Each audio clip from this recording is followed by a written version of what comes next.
আসসালামু আলাইকুম। আমরা এখন আছি সৌদি আরবের আবা ডিস্ট্রিক্টে। আজকে বৃষ্টি আসছিল, দেখেন কী অবস্থা। মনে হয় আমরা এখন বাংলাদেশে আছি, বাংলাদেশের পৌষ মাসে যেরকম কুয়াশা পড়ে ঠিক এরকম আবহাওয়া, কিছু দেখা যায় না, একবারে এমন কুয়াশা এমন ঠান্ডা বাতাস, বাতাস খুবই ঠান্ডা, অনেক সুন্দর আবহাওয়া আজকে। দেখেন সব কিছু একবারে অন্ধকার, মনে হয় বাংলাদেশে পৌষ মাসে যেরকম কুয়াশা পড়ে এরকম কুয়াশা পড়তেছে। আর প্রচুর শীত এখন, এখানে 20 ডিগ্রি উপরে কিন্তু তাপমাত্রা ওঠে না, সর্বোচ্চ 22 ডিগ্রি, 23 ডিগ্রি, 24 ডিগ্রি এর উপরে ওঠে না। দেখেন অবস্থা কি, একবারে পৌষ মাসের মতন কোনো কিছু দেখা যায় না, অন্ধকার হয়ে গেছে, কিছু দেখা যায় না। দেখা যায় এটা কি বাংলাদেশের মতন না, বাংলাদেশের মতো না, এরকম কুয়াশা পাতাছে পৌষ মাসে, এরকম কুয়াশা পাতা ঠিক এরকম। এই যে গাড়িও দেখা যায় না, গাড়িগুলো একবার ঢাকে গেছে কুয়াশায়।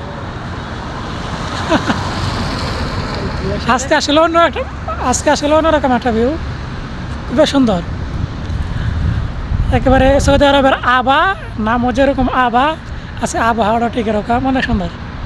মনে হয় যে বাংলাদেশে আছে আমরা আজকে, ঠিক না দোস্ত? বাংলাদেশে না,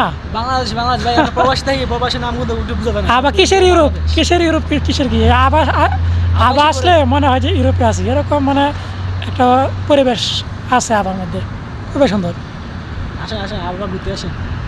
এখানে বেশিরভাগ পর্যটকরা আসে আর কি, যখন স্কুল কলেজ মাদ্রাসা বন্ধ থাকে তখন এই পর্যটকরা এখানে আসে, আবার আসে ঘোরার জন্য, ট্যুরে আসে আর কি। এই আবার এসে আপনার স্যান্ডউইচ খেয়ে যান, বুঝছেন? স্যান্ডউইচ অনেক সুন্দর। এখানে দেখেন অবস্থা একেবারে ভয়াবহ, কিছু দেখা যায় না, কিছুই দেখা যায় না। দেখেন